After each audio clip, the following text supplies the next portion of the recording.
Welcome back mga ka-Life Change. So balik tayo sa ating topic, talk to yourself. So ang next na tanong natin sa ating ka-OFW, myself, is paano binago ng OFW ang buhay mo? Nagbago ba ang buhay mo ngayon?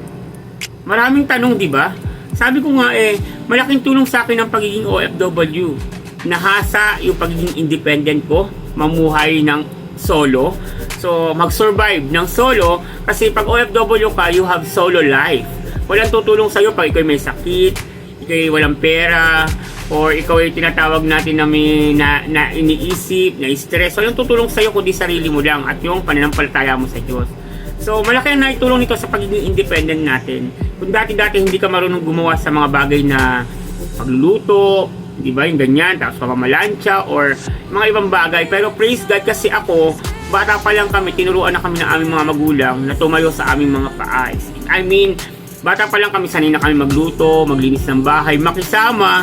Kasi sabi ng nanay ko at tatay ko, yan yung pinakamagandang asal na magagawa mo pagdating sa ibang tao, yung marunong kang makisama. Which is nai-apply natin yan sa pagiging OFW. Kasi sa pagiging OFW, pag hindi ka marunong makisama, tandaan mo, magiging mahirap ang buhay mo. Kaya dapat marunong kang makisama, lalo na't iba't ibang lahi yung kasamahan mo. Pag iba't ibang lahi, iba't ibang karakter. So, kailangan maayos ang pakikisama para magkaroon ng tinatawag natin na mahusay na pakikipagkaibigan. So, another thing is, ano bang naitulong nito? Naitulong nito sa akin bilang OFW yung finance namin. Hindi naman ako nagsasabi na malaki yung sahod ko. Sapat yung kinikita ko para tumulong sa pamilya ko. Okay? Yun yung masasabi ko. Hindi pa ganun kalaki kasi OFW naman tayo, may mga expenses, may mga tinatawag tayo na bagay na mga emergency, di ba? Mga may sakit, mga bayad utang. So, at least okay tayo. Hindi naman tayo, tawag nga nito, nahirapan ng todo. Kasi God is providing everything kasi we have work as salary para sa pantugon, sa pangailangan, sa pang-araw-araw natin. Meron din naman konti kasi iba ang sweldo natin sa Pilipinas kasweldo as an OFW. Aminado tayo doon.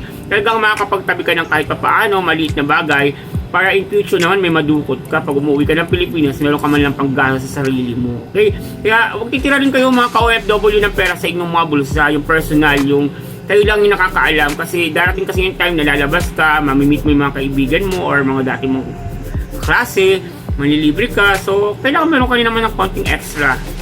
Okay po. And another thing is, sabi nga natin is dapat you know your priority. Ako kasi ang priority ko lang talaga is family and then yung dreams ko. Bahay, magkasasakyan. Yung sasakyan, di ba, una nagkaroon na ako ng bike, 2 wheels. Pangalawa, nagkaroon na tayo ng 3 wheels, yung kulong-kulong. So wala pa akong 4 wheels. So yan na lang yung pinaghahandaan natin, yung magkaroon tayo ng 4 wheels. Nagkaroon ng business, tindahan, sari-sari store. Nagkaroon ng bahay, 2 na. So marami nang natupad, nakatulong sa pamilya. Okay? May mga startup business, maliliit pa lang siya na hindi pa nagsisimula ng todo. Kumbaga nagtatanim tayo na darating yung time magagamit natin siya in cases na naghinto na tayo o nag-retired na tayo sa pagiging OFW. Anyway, bata pa rin naman tayo, malaki pa ang pag-asa at marami pa tayong pwedeng gawin sa buhay. Hanggat may lakas, may biyaya ang Panginoon sa iyong kalusugan, magpatuloy ka lang sa iyong pangarap. Okay? Darating talaga yung time na mag-stop ka dahil hindi naman permanent. Hindi naman forever ang pagiging OFW. Darating din talaga yung time na hinto ka at uwi ka sa Pilipinas, makasama pamilya at mamuhay sa Pilipinas. Iba pa rin yung nasa bansa mo ikaw. Another thing is, ano pa ang nag-itulong sa iyo ng pagiging OFW?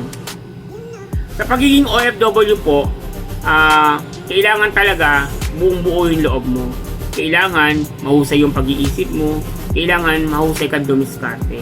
Kailangan sa bawat kikitain mo, pag-isipan mo paano mo ito paghahati-hatiin. Pwede mo siyang hatiin sa 4 na bagay. Pwedeng una yung finance ninyo, yung pang-araw-araw ninyong pangailangan o gastos.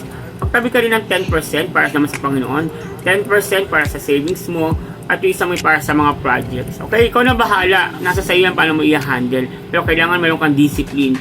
Number 1 talaga sa OFW yung magkaroon ka ng disiplina kasi hindi pwedeng bili mo ko niyan, bili mo ko nun, o bigay ka ng bigay.